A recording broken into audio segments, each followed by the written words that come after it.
Jamendo.com.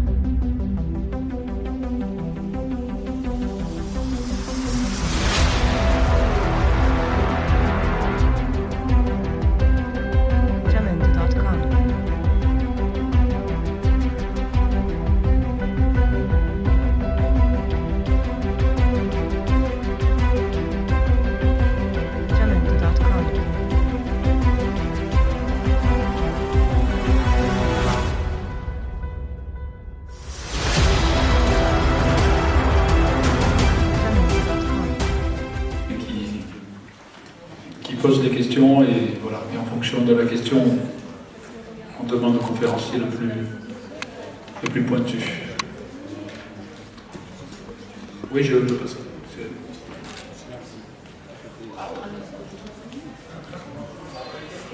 Ah si, le jeune homme il va poser une question. Oui, vous. Oui, l'année dernière, vous nous avez ébloui par vos questions, donc je me disais que cette année, vous alliez peut-être faire pareil. Pour l'instant, il n'y en a pas encore eu qui vient. Il n'y en a pas encore eu. D'accord. Alors, on prend quelques photos. Et JB, si tu peux passer le micro, ce monsieur. Ici, devant à gauche. Voilà. Merci.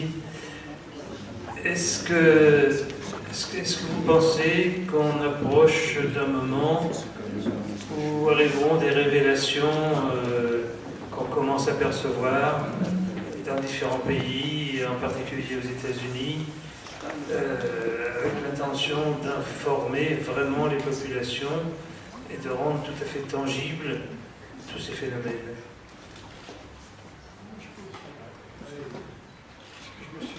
Je me suis déjà pas mal mouillé sur cette voie, alors allons-y. Je vais continuer à m'enfoncer un peu. Moi, je crois que, c'est assez plausible. On avance un petit peu vers des... Bon, moi, je suis persuadé qu'il y a des secrets très importants. Aux États-Unis, ça fait partie de mon petit bagage intellectuel. Donc, j'ai l'impression que c'est comme un cadavre qui remonte petit à petit. Hein. Mais il y en a encore pour un moment. Vous avez des gens qui ne veulent pas s'intéresser. Ils peuvent continuer à rester bien tranquilles. Ça va prendre du temps encore. Pour répondre à votre question, on peut s'appuyer sur l'actualité très récente.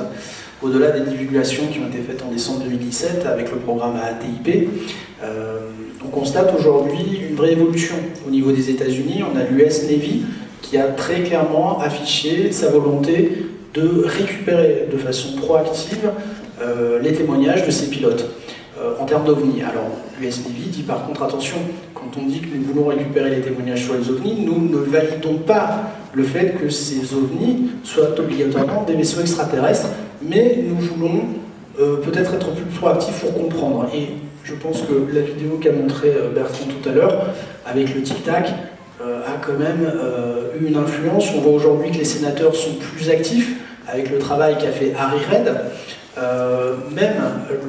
D'autres sénateurs aujourd'hui montent au créneau pour demander des comptes de façon un petit peu plus précise.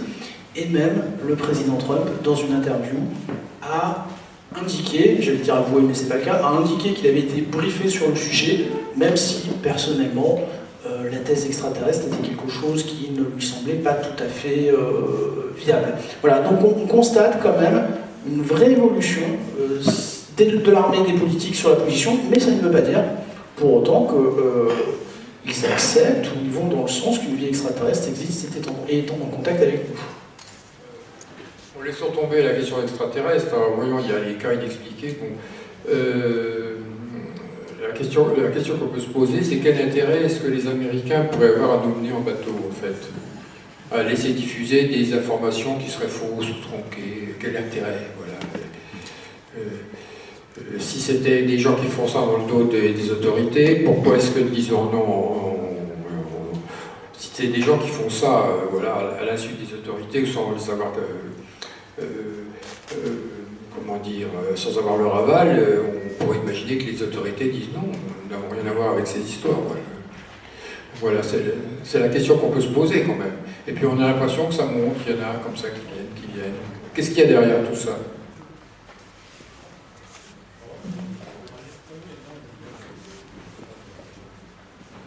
Ouais, alors je m'étais dit, je ne vais pas l'ouvrir, mais bon, j'ai craqué. Moi, je ne suis pas tout à fait d'accord. Hein, je pense que c'est plutôt un phénomène qui est cyclique. Il y a eu des moments où les politiques, etc., en parlaient, etc. Rappelez-vous un planteur de cacahuètes devenu président qui avait vu un ovni. Rappelez-vous le représentant de la Grenade à l'ONU qui demande à ce qu'on enquête sur le phénomène ovni. Il y a des périodes où on dirait qu'on progresse, mais à mon avis, on tourne en rond à ce niveau-là. Et j'irai même plus loin, les politiques n'ont absolument aucune idée de ce qui se passe. Si quelqu'un a une idée de ce qui se passe, c'est pas à ce niveau-là. C'est pas au niveau d'un président qui va durer 4 ans, ou 7 ans, ou 6 ans. C'est au niveau d'un service secret, c'est au niveau d'un service de l'armée, c'est à ce niveau-là qu'il faut chercher si quelqu'un a la solution au problème ou un début de solution. Et nos politiques n'ont pas du tout à savoir quoi que ce soit si quelqu'un d'autre le sait, parce qu'eux font de la politique, ils ne font que passer, je dirais qu'ils ne sont pas fiables, et donc ils sont hors jeu.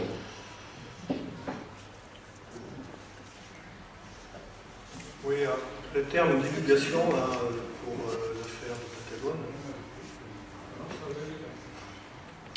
Moi j'ai été, c'est une quinzaine de jours là, j'ai fait que ça, répondre les liens.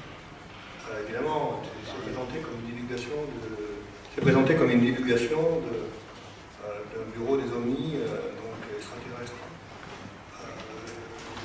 Moi, ça ressemble plutôt à un bureau qui analyse la menace, les anomalies que rencontrent des pilotes ou des marins, ou en l'occurrence des pilotes.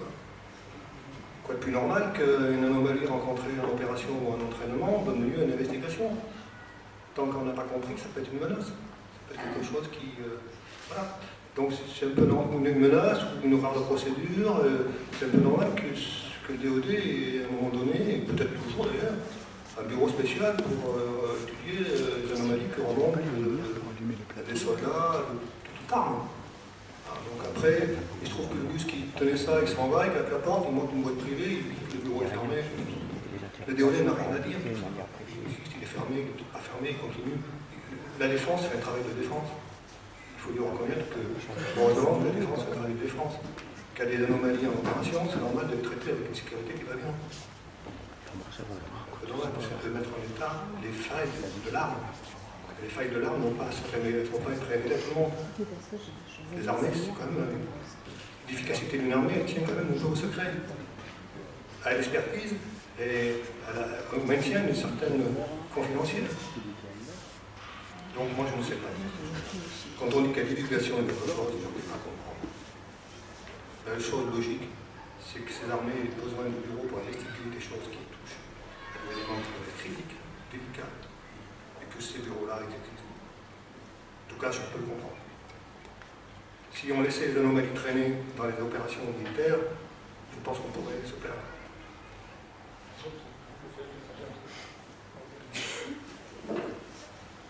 Merci. Oui, juste un petit mot pour dire que dans la communauté du renseignement, en particulier en Amérique du Nord, est très méfiante vis-à-vis du sommet de l'organigramme, c'est-à-dire le président, le cabinet. Parce qu'on savait depuis longtemps que les présidents sont notoirement bavards. Et parfois ils parlent trop, et quand on parle trop, ça peut faire tuer des gens. Donc les présidents eux-mêmes disent à leur patron, au patron des divers services, vous faites votre cuisine, je ne veux rien savoir, et surtout ne me dites rien. Ce que je veux, c'est juste les résultats. Parce qu'ils ont pris conscience, et ça depuis Richard Nixon, ils ont pris conscience que ils ne pouvaient pas s'exprimer, en fait. C'est pour ça que quand on a entendu plusieurs présidents qui, au moment de leur campagne électorale,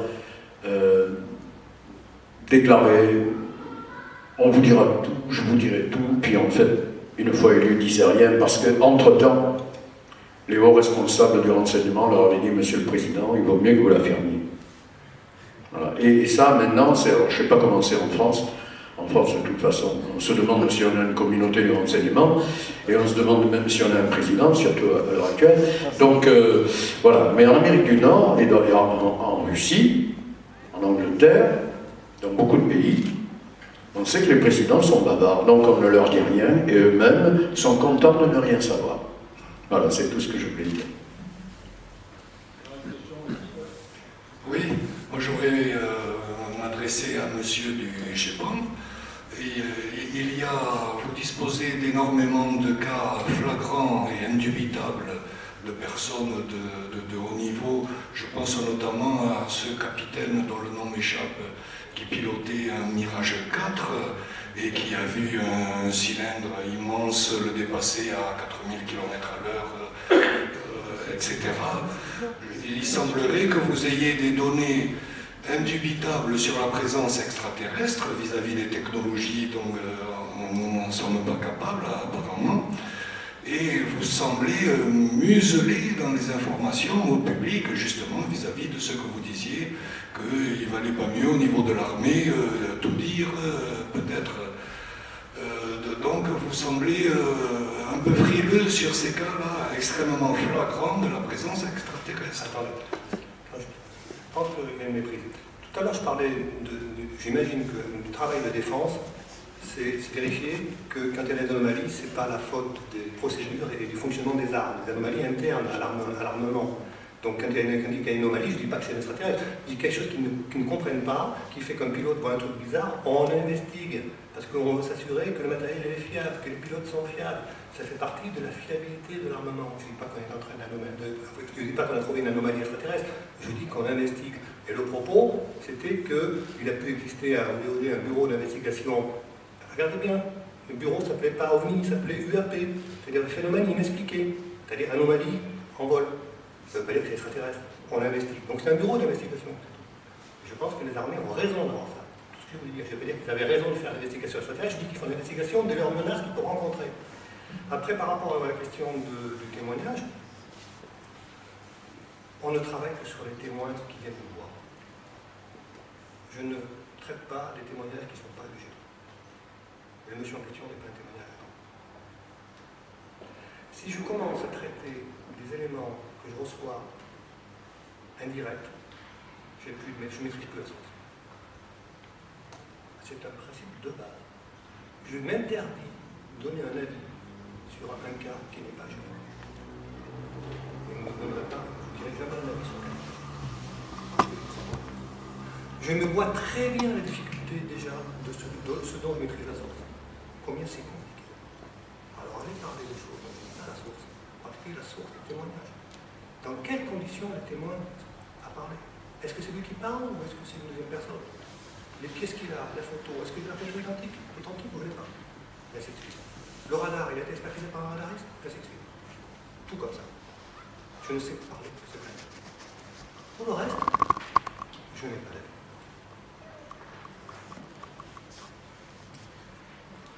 Juste sur le cas de Jack Ryan, parce que je pense que vous parliez de Jack Ryan, on dit Jack, je crois, parce que ça s'écrit pas Jack.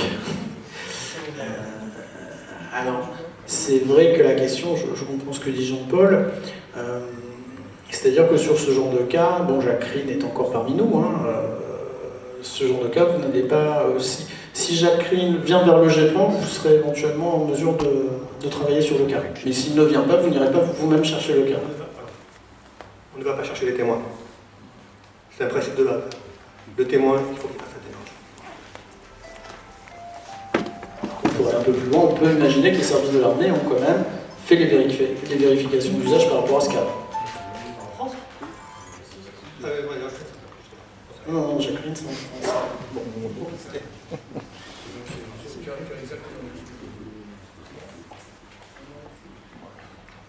Oui, vous ne parliez pas de Jacqueline, vous parliez du colonel Géron. Ah bon, ouais. Jack. Bon, mais écoutez, il faut peut-être écouter quand même ces gens-là. Même s'ils ne viennent pas vous voir, non, ça ne vous intéresse pas de les écouter? D'accord. Bon, d'accord. Oui. Ah non, sur un plateau de télé, non, ne parlons pas des plateaux de télé, parce que là, c'est là. Là, je suis d'accord avec le Charpak. Hein. C'est que les plateaux de télé, c'est l'horreur et l'abomination, là, on est d'accord. Vraiment. C'est le dernier endroit où moi, je j'ai envie de prendre mes informations. Parce que je suis allé sur quelques plateaux de télé, j'ai vu comment ça se passe. Oh là là. Bon. Mais il y a des cas très importants, il y a des cas considérables, d'importance considérable. Je pense que vous en avez eu, Trans-en-Provence par exemple, et d'autres. Et puis le Cometa a traité des cas aussi, il a enquêté. Bon, le colonel, comment il s'appelait, Giraud, c'est à bord du Mirage 4, c'était... Hein? Non, Giraud, il s'appelait, je crois. Colonel Giraud, qui a été à bord d'un Mirage 4, ça a été très bien enquêté, il témoigne, il est vivant, et il a été frôlé, si on peut dire, par un ovni. Bon, ben, qu'est-ce que vous voulez faire avec ça? Après, si vous voulez les cas toujours inexpliqués par le GEPAN qui ont été enquêtés, à mon avis, les notes techniques sont toujours en ligne, non, sur le site du GEPAN. Vous allez voir le travail qui a été fait. C'est un accès gratuit, je crois, toujours, et vous verrez, le trans, la marante, etc. C'est bien documenté. Alain?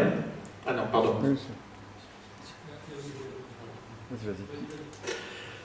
Tout à l'heure, vous avez parlé des cas de Norvège. Donc, quand on regarde les vidéos, elles sont assez quand même impressionnantes, et on en est où de tout ça? Parce qu'avec la nouvelle technologie des caméras et tout ça, est-ce qu'on peut avoir un début de réponse? Parce que vous parlez bien des vidéos où les gens se mettent en dessus d'une colline, ils mettent des caméras, ils ont même mis des détecteurs et ils regardent les lumières passées qui traversent, c'est ça, hein? On parle bien d'Esdalen, une vallée de... Voilà, je crois que c'est ça. Alors c'est un cas qui n'est pas dans le mandat du GEPAN, puisqu'il se passe pas en France. C'est un cas, je vais signaler parce qu'il est singulier, hein, c'est bien des phénomènes aérospatiaux qu'on n'arrive pas à identifier, parce qu'ils se passent bien dans le ciel. À l'horizon, on parle du ciel près du sol, en tout cas, en fait, bien dans le ciel. Et qui sont reproductibles, et que ça fait plus de 40 ans que ça dure. Et il y a une instrumentation, il y a des scientifiques qui viennent. Et c'est un peu le site d'Esdalen, des autorités locales, scientifiques du pays, de s'occuper de cette question qui est chez eux. Néanmoins, ils invitent des scientifiques d'autres pays. Nous avons des scientifiques du CNRS qui sont également experts au GEPAN, qui essayent de travailler dans cette communauté. Les conditions ne sont pas tout à fait toujours favorables, parce que c'est un peu compliqué la façon dont c'est géré. Bon, c'est facile de critiquer depuis la France. Mais en tout cas, c'est un endroit assez unique. On peut penser qu'il y a quelque chose qui est d'ordre géophysique, parce que ça se passe dans cette vallée-là. Il y a des hypothèses qui ont été formulées, des hypothèses de batterie qui sont contestées. Et c'est là qu'on a quelque chose d'intéressant, la controverse scientifique. Les scientifiques disent c'est peut-être ça, d'autres scientifiques disent c'est peut-être pas ça, et ainsi de suite. Peut-être ça aboutira. En tout cas, c'est un lieu assez unique. Je peux pas, c'est pas dans notre mandat. C'est pas dans le mandat du GEPAN. Dans la mesure où ça, c'est pas en France, quand même ça serait en France, à partir du moment où c'est caractérisé, c'est donné à la science, c'est plus le GEPAN.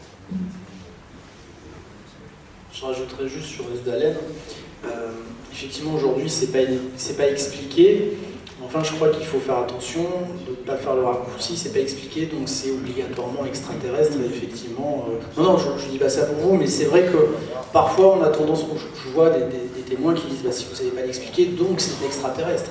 Non, c'est juste qu'on ne sait pas l'expliquer mais ça ne veut pas dire de fait que c'est extraterrestre. Là le raccourci est un peu rapide. Bon, je reviens sur l'un des cas que j'ai cité tout à l'heure, et extrêmement connu, c'est le cas de l'observation d'un gros ovni au-dessus, à basse altitude, au-dessus d'une base de lancement de missiles nucléaires. Ce cas a été documenté, on a retrouvé plus d'une vingtaine de témoins civils et militaires. Ça a été enquêté par un groupe très très sérieux aux États-Unis, qui s'appelle comment le projet 1947, et tout le monde sait que c'est vrai, cette affaire-là. Qu'est-ce qui s'est passé? Le témoin, on a demandé il y avait un bombardier B-52 en exercice dans la région, on lui a demandé de passer au-dessus, parce que l'OVNI était là en vol stationnaire, à faible altitude, il ne bougeait plus. Il était lumineux, il était ovale et lumineux. On leur a demandé de passer. Le pilote, le copilote du bombardier B-52, on le connaît, il s'appelle Runyon. il a été interviewé, j'ai montré sa photo. Ce sont des gens extrêmement crédibles et sérieux. Ils ont vu un engin extraordinaire qui était là, au-dessus du sol, pas très loin, à faible altitude, au-dessus d'un silo de missiles nucléaires. Alors moi, je voudrais savoir qu'est-ce que c'est, qu'est-ce qui s'est passé.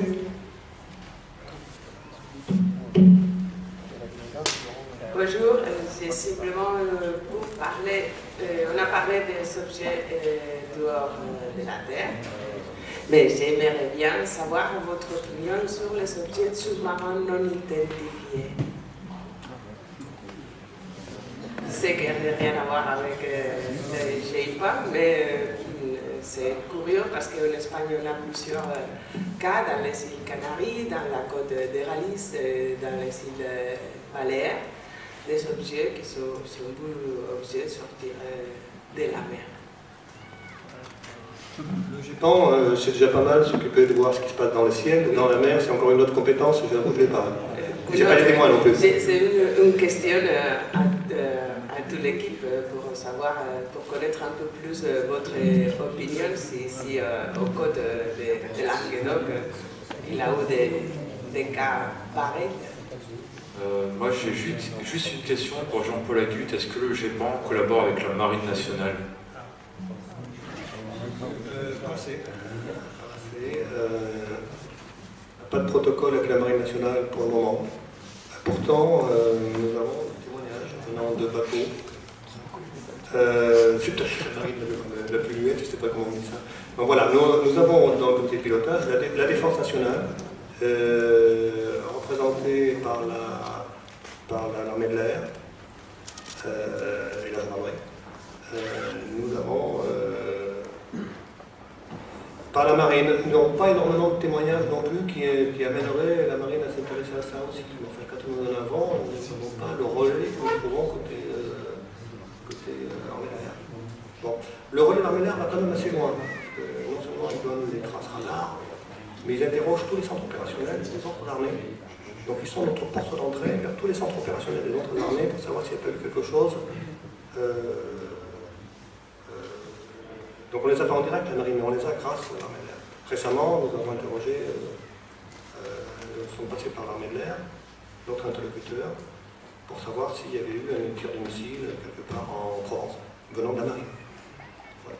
Donc c'est bien qu'on arrive quand même à accéder. Mais nous n'avons pas, en fait, je trouve qu'on a quand même beaucoup plus dans le passé de témoignages venant de l'armée de l'air que de la marine.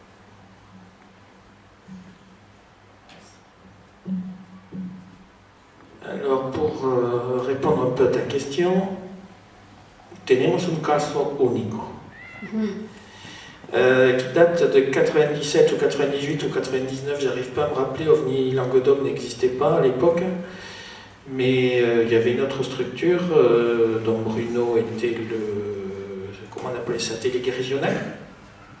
Ouais. Et on a été appelé du côté de Taxo-Daval, à côté de Perpignan. Ça t'évoque un truc, Gilles? Pour une histoire de plongeur, un gars qui allait plonger tous les jours, enfin entre midi et 2, quoi. Dans la pause de son boulot, il allait plonger. Et un jour, il va plonger entre midi et 2, et puis son souvenir suivant, c'est qu'il se réveille sur la plage, il fait nuit. Donc on est allé le voir et il avait observé un cercle lumineux sous-marin. Il a essayé de se rapprocher en plongeant du cercle lumineux sous-marin. Et je ne me souviens pas des détails parce que ça fait bien 15 ans que je ne l'ai pas relu ce truc-là.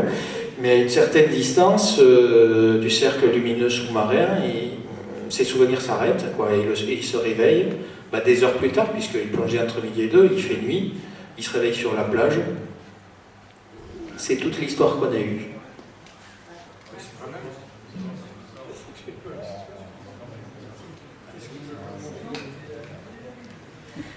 Alors, moi, j'ai une constatation et une question à poser.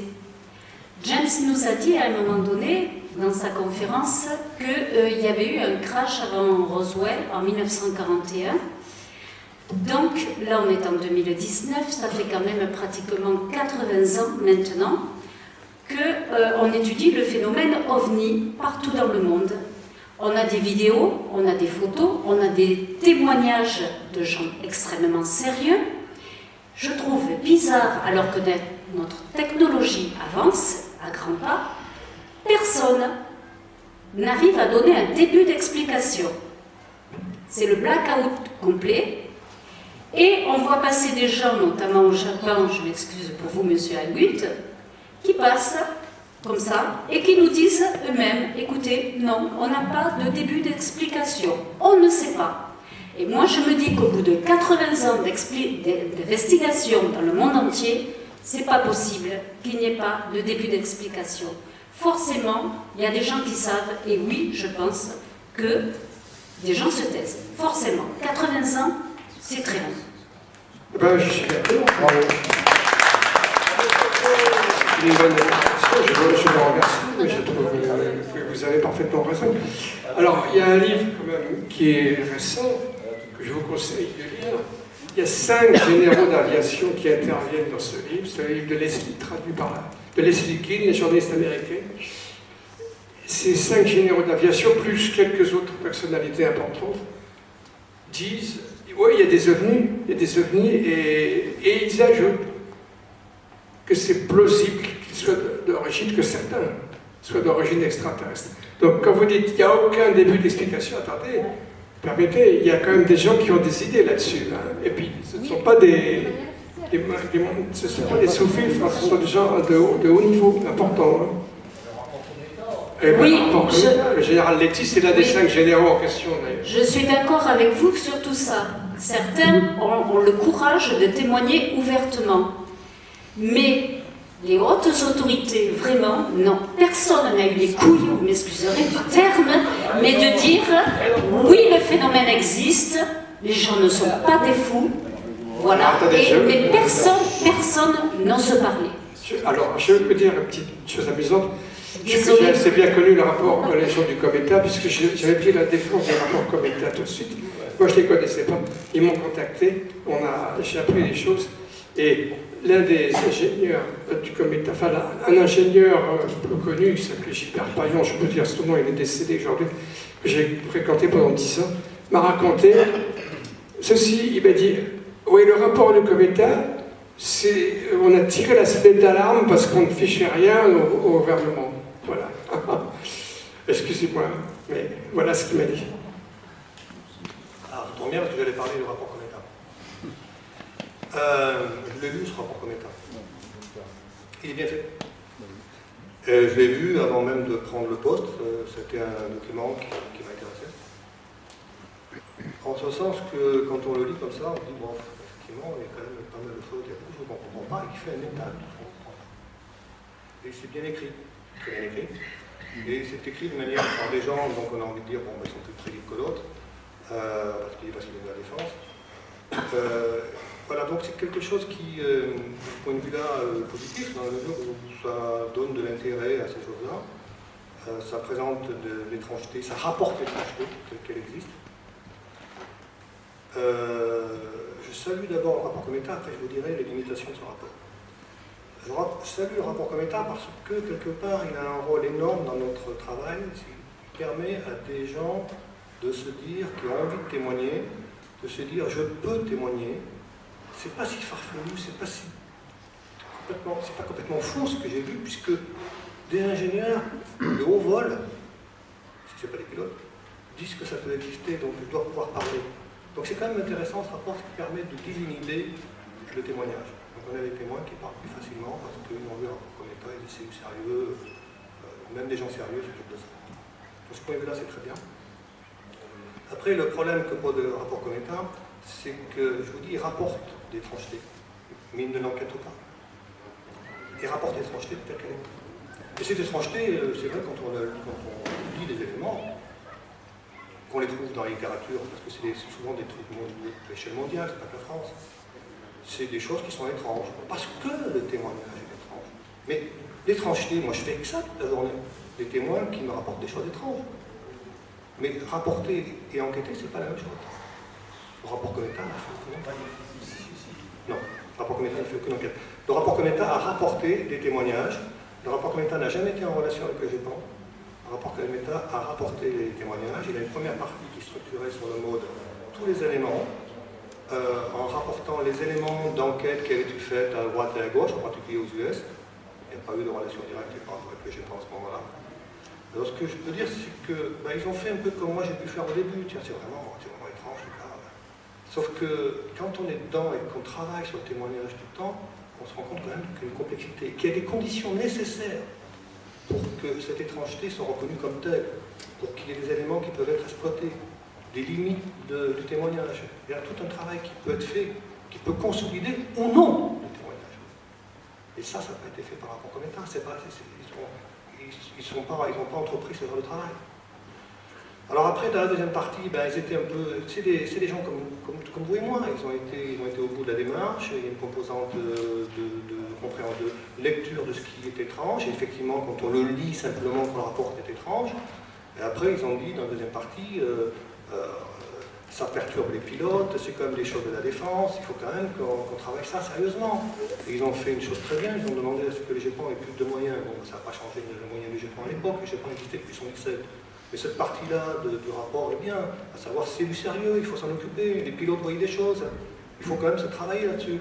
Bon, ils sont allés un peu plus loin en disant, et là par contre, on ne peut pas les soutenir, en disant, avec les éléments que l'on a, la thèse extraterrestre c'est probable. Là c'est trop. C'est pas ce que je dirais aujourd'hui. Avec les éléments que l'on a, il faut dire, il faut travailler.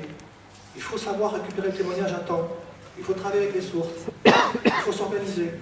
C'est ça l'information. Il faut avoir des moyens. Ils sont allés un peu loin sur, je dirais, humainement. C'est tout simplement, je pense qu'ils ont été pris dans l'émotion de ce qu'ils voyaient.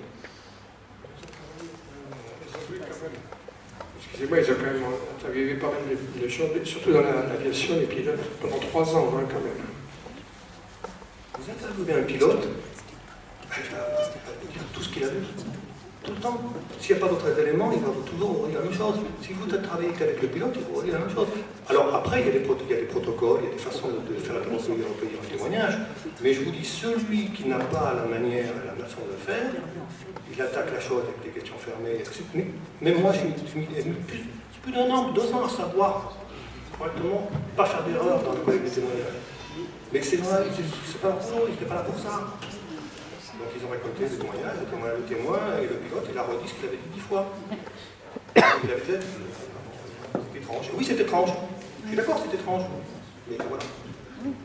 Pour autant, je ne dirais pas que c'est le test extraterrestre qui a premier but. Non, mais je comprends très bien votre point de vue. Je comprends très bien votre point de vue. On peut vous écouter et l'accepter, ce point de vue, mais je répète, et puis moi je ne vais pas répéter 15 fois, c'est que il y a dans le monde entier une quantité aujourd'hui considérable de témoignages. Moi j'ai vu le général du chilien, Ricardo Bermudez, c'est l'un des 5 généraux. Je l'ai écouté, je l'ai rencontré au Brésil. Il a commencé sa conférence en disant la réalité des ovnis ne fait pas l'ombre d'un doute. Voilà comment il a parlé. Et il est responsable chilien du service d'enquête chilien, figurez-vous. C'est un petit peu, si on veut, votre homologue au Chili. Voilà ce qu'il pense. Donc il y a différentes opinions, il y a différents avis.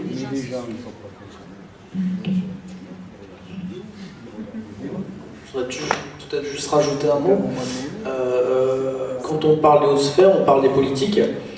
Et les politiques restent des animaux politiques, donc c'est-à-dire qu'ils vont promouvoir ou parler de ce qu'ils pensent porteur pour eux, puisqu'ils sont assujettis au vote.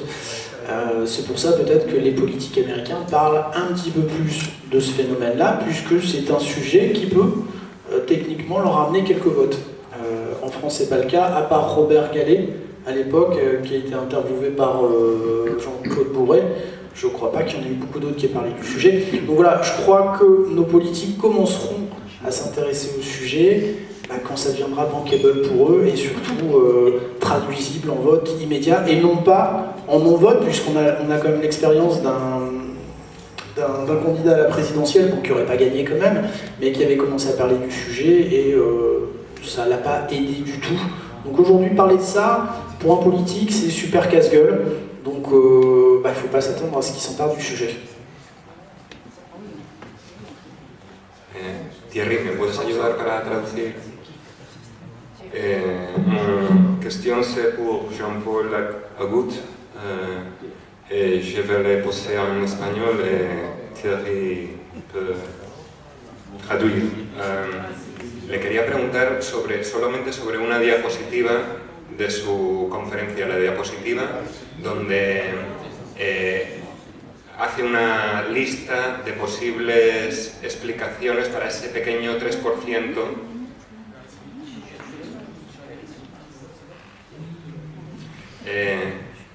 Entre esa lista de explicaciones hay algunas que hacen referencia a los posibles errores bien en el encuestador o bien como alucinaciones en el testigo, y hay otra explicación que es la hipótesis extraterrestre. Parece que solo hay dos grupos de explicaciones, una son errores y otra es la explicación extraterrestre. Bien.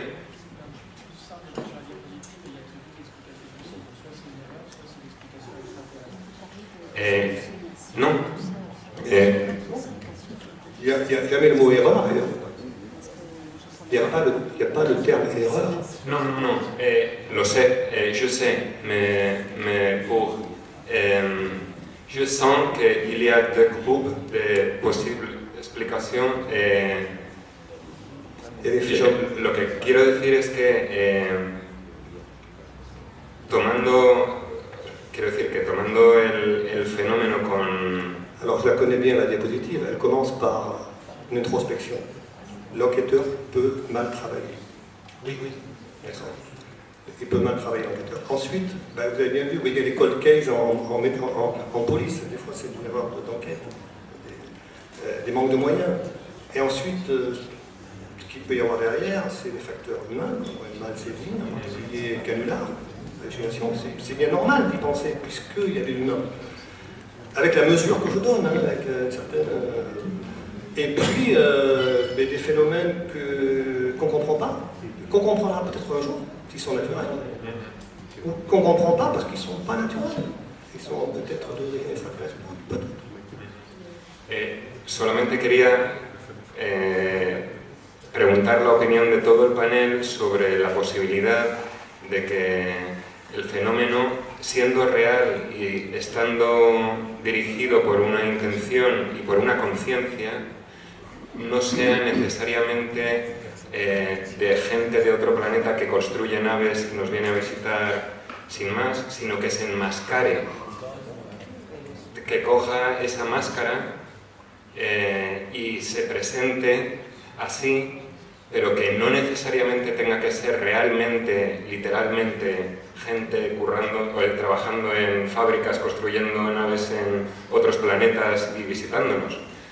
Al hilo de eso, creo que las reflexiones que hace Jacques Vallée en algunos de sus libros son reveladoras y me gustaría saber la opinión del panel sobre este tema. Alors, je voudrais savoir notre opinion à tous sur le fait que si on prend en compte que c'est un phénomène qui serait intelligent, mais qui ne serait pas forcément extraterrestre et qui se manifesterait à travers le phénomène OVNI, et je voudrais savoir, c'est un phénomène qui porterait un masque, mais qui ne viendrait pas forcément qui porterait un masque, parce que j'imagine, si j'ai bien compris, parce qu'il se cache, il ne se montre que partiellement. Et donc, qu'est-ce qu'on en pense, et est-ce qu'on pourrait envisager une solution qui ne serait pas extraterrestre, dans le style de Jacques Vallée, ou j'imagine de Bonvert, je suppose que c'est ça. Oui, vous faites allusion à des théories dont on parle beaucoup, comme celle, vous venez de dire, de Jacques Vallée ou de Fabrice Bonvin, qui est un disciple de Jacques Vallée. C'est l'idée qu'il y a une intelligence ou des intelligences qui sont pas d'origine vraiment extraterrestre, qui sont sur la Terre, autour de la Terre, ou qui sont dans une autre dimension. Mais moi je vous dis, on est en pleine spéculation là. On n'en sait rien du tout. Il n'y a pas l'ombre d'une preuve de ça. Voilà mon opinion.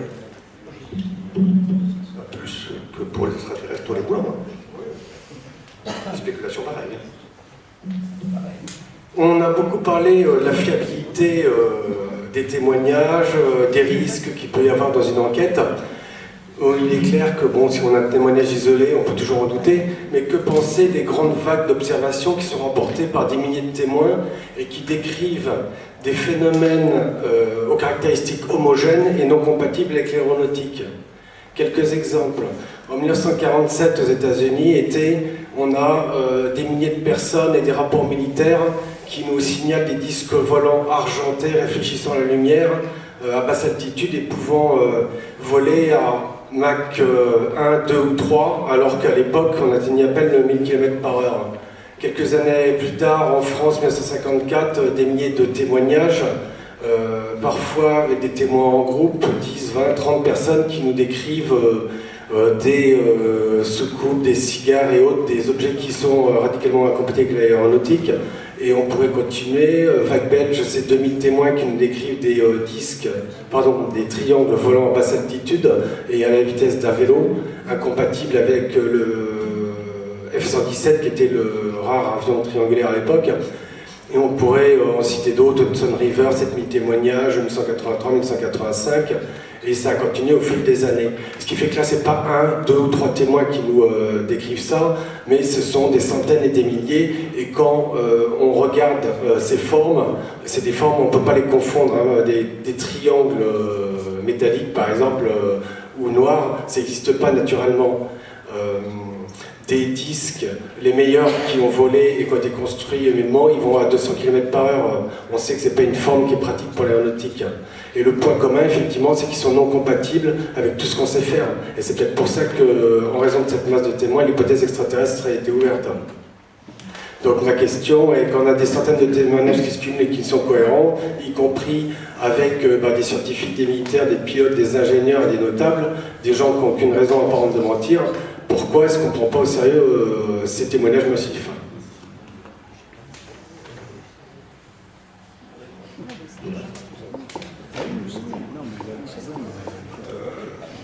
Pour le côté GEPAN, je ne peux parler que du GEPAN. Dans les cas inexpliqués, les GEPAN qui sont donc publiés, il n'y a pas cet effet de reproductivité importante des cas inexpliqués. Ils ont tendance à être assez différents les uns des autres.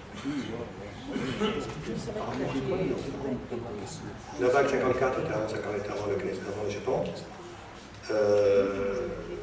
Plus on regarde des cas inexpliqués, plus on trouve des phénomènes orphelins.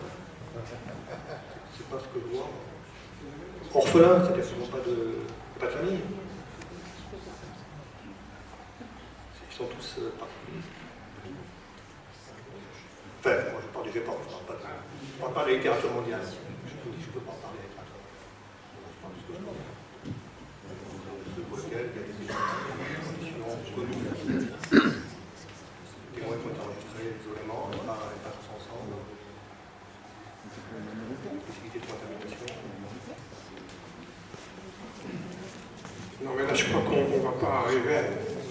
tel que c'est parti, on ne va pas conclure ce soir. Hein. On ne va pas sortir de cette salle en disant oui, ça y est, il y a des souvenirs extraterrestres. Ça me paraît clair. Hein. Donc, personnellement, je reste sur mes positions que oui, il y a des ovnis, oui, l'hypothèse extraterrestre, c'est tout ce qui est plus crédible, malgré tout. Malgré toutes les difficultés, par exemple les incohérences, les choses extravagantes, et les visions absurdes, moi je pense qu'on peut peut-être les expliquer. Ainsi d'ailleurs, on peut rattacher ça à toute l'histoire des visions étranges, qui est très longue, hein. C'est des milliers d'années, hein, les visions étranges. Donc on ne va pas régler les problèmes ce soir, hein, je ne crois pas. Je vais vous dire une petite dernière question, puis je te laisserai la parole pour conclure. Moi, c'est une petite réflexion, plus qu'une question, mais j'aimerais bien avoir votre avis là-dessus, par rapport à la conquête spatiale, puisque je viens d'aller voir avec Jean-Marc le film Apollo 11. Ça m'intéresse beaucoup d'avoir vu la conquête de la Lune, etc. Et je me demande pourquoi, alors que la Lune était à 3 jours de la Terre, pourquoi on n'y est pas retourné, pourquoi on ne s'y intéresse pas beaucoup plus. Voilà, c'est tout. Quelqu'un a une réponse? Est-ce que vous avez vu Fabuleuse les trois numéros dans Arte? Il y a eu les trois, mais C'est fabuleux. Non, alors moi j'ai vu Arte, hein, donc la dimension géopolitique était énorme. Elle a tout commandé. Elle a tout commandé, y compris des prises de risque inouïes. C'est-à-dire, pour faire Apollo 8, on n'avait pas besoin de mettre des bonhommes dedans. On les a envoyés pour la première fois en dehors de l'attraction terrestre. Première fois qu'on envoie un engin en dehors de l'extraterrestre et on met des bonhommes dedans, alors que c'est pas nécessaire. On les a mis dedans parce qu'on craignait que les Russes les mettent face à nous. Il y avait une motivation géopolitique qui était énorme. Elle a tout commandé. Oh, bien sûr, c'était intéressant de voir ce qu'on avait déjà, on savait qu'on connaissait certaines limitations, bien sûr que les cailloux qu'on ramène, c'était très bien, mais on n'aurait jamais fait tout ça. Pas dans des conditions de prise de risque. Alors là, je suis d'accord avec M. Alphonse. 100%, c'est absolument une opération. La conquête de la Lune, c'était essentiellement politique. Voilà. Donc, à partir du moment où la chose était faite, elle a été faite et bien faite, malgré quand même il y a eu des victimes. Enfin, c'était quand même un très beau succès. Les Russes, ils ont déclaré forfait. Ils avaient préparé une énorme fusée, mais elle a éclaté au sol. Ça a été un désastre chez eux. Ça, on le sait peu. Donc, c'est tombé, c'était terminé. Voilà. Voilà pourquoi on n'a pas retourné sur la Lune. L'émission, elle est en replay sur la 23 ou la 24, elle est passée. Ah, sur l'information. La 23 ou la 24, l'émission justement de la Lune et de tout ce qui s'est passé est passé à la télé. Alors, au début, je voulais répondre aux deux personnes présentes devant, mais là, comme on est reparti sur la Lune, je dis qu'en fait, la conquête de la Lune reprend, puisque la Chine a voulu faire pousser du coton au-dessus, ils n'ont pas réussi, et là, il me semble que l'Inde, ils se sont plantés, oui, ils se sont plantés, et l'Inde s'est plantée aussi. Donc, en ce moment, il y a un regain de la conquête de la Lune.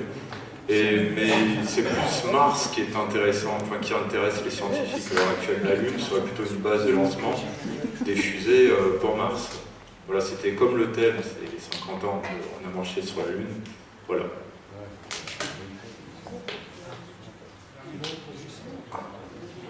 On a une dernière question aussi dans le public. Et bonjour messieurs. J'aimerais savoir, alors le GEPAN est constitué de 2 personnes, c'est ça? C'est ce que vous disiez? Deux, mais ils ne travaillent pas seuls. Hein. Très bien, c'est ce que j'ai compris. Ensuite... Donc c'est l'économie minimum, l'économie pour le contribuable, le minimum possible, avec les plus grandes possibilités d'entraînement des autres. Je comprends. Alors, ce qui veut dire que, est-ce que vous avez compilé les informations avec les autres pays? Est-ce que vous échangez en informations? D'accord? Non. Ok. Je peux préciser, un témoignage qui est collecté par le GEPAN, on assure la confidentialité du témoin, parce qu'on est une puissance officielle, en France. Et ça restait, si on commençait à dire le témoin, écoutez, on le collecte, mais on le donne à d'autres pays, le témoin, il fait confiance aux autorités nationales, pas à l'autorité d'autres pays. Je vois ce que vous voulez dire. Donc pareil, j'ai une trace radar. La défense me le donne, parce que j'ai un accord avec la défense. Tout à fait. Et maintenant, je commence à dire à la défense nationale, vous savez, les traces radar, je les passe aux autres. Je ne suis pas sûr que ça se passerait bien. Alors, elle se poursuit la question. Ah. Je vous répondre à un truc. Ça a failli arriver. Ça a failli arriver. J'ai rencontré Velasco le 1er mai 1998 à l'occasion d'un canular que je n'ai toujours pas digéré avec la grande. Mais il rentrait de Pocantico, une conférence que vous connaissez peut-être. Et il est rentré remonté comme un coco suisse à Velasco, parce qu'il avait pris des contacts pour former un GEPAN ou un CEPRA à l'époque européen, au niveau de l'Union. Donc il était convaincu que dans les 2-3 ans, on aurait un CEPRA européen. Et effectivement, comme on le sait, ça n'a pas fonctionné, mais c'est une idée qui déjà trottait dans sa tête en 98. Voilà. Très bien. Et donc, pour le GEPAN, donc, il a une étroite collaboration avec l'armée, donc de terre. Non. De l'air. Mais de terre, la gendarmerie. Oui, tout à fait aussi. Mais donc l'armée de l'air, après, va demander avec les autres armées. Mais on sait bien que les Américains, la France est retournée dans l'OTAN, donc l'armée française est en étroite collaboration avec l'armée américaine. Donc, et d'ailleurs les Américains nous envient un peu de technologie, donc ce qui veut dire qu'ils échangent, même sur le porte-avions déjà, le Charles de Gaulle. Ils sont assez impressionnés sur certains points. Donc ce qui veut dire qu'il y a des échanges qui se font en termes de communication, de documents. Après, à savoir quels sont ces échanges, mais même leur aviation, après, il y a quand même quelque chose qui doit se jouer donc en termes d'échange d'informations, qui soit remonté auprès du Japon, auprès du président, des présidents. Mais de quoi parlez-vous? Attendez, nous interrogeons la défense pour avoir des éléments d'information concernant des choses qui seraient en connexion possible avec une étrangeté qui a été opérée qui a été vue par un témoin. C'est eux qui nous donnent l'information qu'ils ont, et puis après nous faisons l'enquête. Et l'enquête que nous faisons, elle est publiée, Société GEPAN. Mais la défense a ces éléments-là, pas plus, pas moins. Elle a cette information-là et pas plus. Et quand est-ce qu'on viendra donc à compiler les informations des autres pays? Comme l'Europe, finalement, ça a échoué. Mais ce que nous mettons sur le site de GEPAN, c'est tout ce que nous avons, sauf les éléments d'identité du témoin. Moi, je parle d'autre chose. C'est surtout que on est des humains sur Terre. On a tous une façon de penser selon nos codes culturels, technologiques, avancées technologiques. Avoir d'autres avis, peut-être que par exemple en Inde, ils ont aussi leur propre GEPAN, avec beaucoup plus de têtes aussi pensantes, avec leur propre cerveau, à savoir qu'est-ce que eux, comment ils organisent leur protocole de on interroge une personne, qu'est-ce qu'elle en pense et tout ça. Qu'est-ce qui en ressort de ces pays-là? C'est ça qui est le plus intéressant. L'égocentrisme, c'est bien, mais ça a ses limites, mais c'est bien d'avoir après l'ensemble du... Tout ce qu'on pourrait faire à l'échelle internationale, ce serait très bien. On peut mieux le faire. C'est des choses qui sont possibles tout de suite, et que l'on encourage d'ailleurs, c'est de travailler sur les méthodologies, c'est-à-dire quels sont les outils. Quand moi je rencontrais un partenaire argentin récemment, on a fait une réunion, on a discuté de nos outils, comment la méthode qu'on avait, et de ce point de vue-là, je veux dire, il n'y a aucun problème. La méthodologie du GEPAN, d'ailleurs elle est connue dans le monde entier, nous on n'a aucun problème pour en dire plus. Il y a déjà des échanges. Oui, mais c'est la méthodologie. Maintenant, sur le show, quand on est sur un cas et qu'on a le témoin et qu'on va le voir chez lui, qu'on va l'enregistrer et qu'on n'a pas fini de résoudre le problème, on n'est pas habilité aujourd'hui à aller donner cet élément de témoignage à une autre entité. Quand on a récupéré la trace du C-130 et tout ça, bon, ben ça va quoi, mais on ne va pas donner le numéro de matricule de l'avion. On n'est pas habilité. Ça n'a aucune utilité de donner le numéro de matricule. Mais ça pourrait, dans d'autres contextes, ça pourrait l'avoir l'utilité. Voilà. Donc il y a des éléments, voilà, ce qui fait qu'on ne travaille pas sur les cas chauds avec d'autres pour le moment. Mais après, quand le cas il est classé, il est publié, on publie sur le site du GEPAN. Tout ce qui va manquer, c'est l'identité du témoin. Mais c'est colossal des fois. Hein. Je vois ce que vous voulez dire. Merci. Donc je peux conclure. Alors, merci encore une fois d'avoir invité côté GEPAN ici. Ce que je veux dire, j'entends souvent, alors mon prédécesseur était très affecté par cela, moi un peu moins. J'entends souvent comment le GEPAN est considéré dans certains clubs ufologiques, où bien sûr tout ce qui tourne en boucle, c'est on cache les choses, on fait tout pour masquer les extraterrestres, l'évidence, ainsi de suite. Et qu'on est malhonnête, enfin, un certain nombre de choses ne sont pas agréables, un certain nombre de choses sont pas agréables à lire, quoi. Mais qui ne m'étonnent pas énormément, parce que bon, j'ai l'habitude maintenant. Ce que je veux dire, c'est que à ces commentaires-là, je ne réagis pas. Et je pense que je n'ai pas en habitude. Par contre, travailler et faire des commentaires sur notre production, là c'est très bien. Là vous allez voir les rapports, vous les ouvrez, vous allez sur le site des GEPAN, et vous ouvrez les 40 pages, vous pelez les 40 pages, vous essayez de comprendre comment c'est fait, la méthodologie, quand on arrive. Ah oui, allez-y dans les forums, parlez-en de ça, ça ne pose pas de problème. Et si vous avez des arguments, je répondrai. Le GEPAN doit être analysé par sa production, et non pas par les idées, les intentions qu'on peut lui prêter. Sa production, elle est ouverte, elle est sur le site du GEPAN. Il se trouve qu'il y a un certain nombre de cas qui ne sont pas encore revisités. Je vais essayer de revisiter avec mon professeur dans les prochains 6 mois. Mais tous les cas inexpliqués récents, c'est des cas qui correspondent aujourd'hui à tout ce que l'on peut dire de plus sur le terrain. Ils sont soit expliqués, soit pas expliqués. Vous avez une page de GEPAN, qui s'appelle, je vais aujourd'hui la montrer, qui fait un peu le point sur tous les cas qui ont été revisités, la façon dont on a réutilisé toute l'expérience qu'on avait, et qui fait qu'on a expliqué pas mal de choses. Cette planche-là, elle est sur elle se trouve dans Stat, vous faites l'onglet Stat, et vous allez cas revisiter. Vous avez la liste des cas revisités. Là, vous cliquez dessus, vous avez tout le rapport. Vous avez comment il était classé avant, comment il est classé aujourd'hui. En général, il y a toujours un rapport de 30-40 pages. Moi, ce que je vous encourage, c'est de faire des commentaires sur ça. Parce que ça, voilà. La seule chose que vous n'aurez pas, c'est l'identité du témoin. Mais tout le reste, vous l'avez. Alors, vous n'en priez pas, allez-y. Merci. Oui, effectivement, il y a un souci entre le rôle, la mission du GEPAN, qui n'est pas toujours ce que perçoit l'individu. Déjà, nous, on attendrait quelque chose du GEPAN, mais ce n'est pas son boulot. Hein, donc, bon, enfin, ça, vous l'avez très bien dit, en fait, tu l'as très bien dit, c'est classé. Oui. Non, la mission peut être revisitée, mais c'est très, très compréhensible. Oui. Merci à vous d'être venus, de loin parfois, ou de plus près. Merci à Gilles d'avoir bien voulu rejoindre la table ronde. Pour une fois, tu m'avais chopé devant la caméra, il était hors de question que tu restes au fond. Hein, Gilles d'ODH-TV. Merci à vous d'être venus et restés jusqu'au bout. Je signale au passage que l'autoroute A9 est fermée en direction de Béziers. Dans les deux sens. Donc ceux qui partent vers là-bas, choisissez une route nationale qui sera tout aussi embouteillée, mais voilà. Et merci à nos amis espagnols d'être venus jusqu'ici. Certains vivent ici, mais d'autres ont franchi leur première. Merci à vous, merci à tous.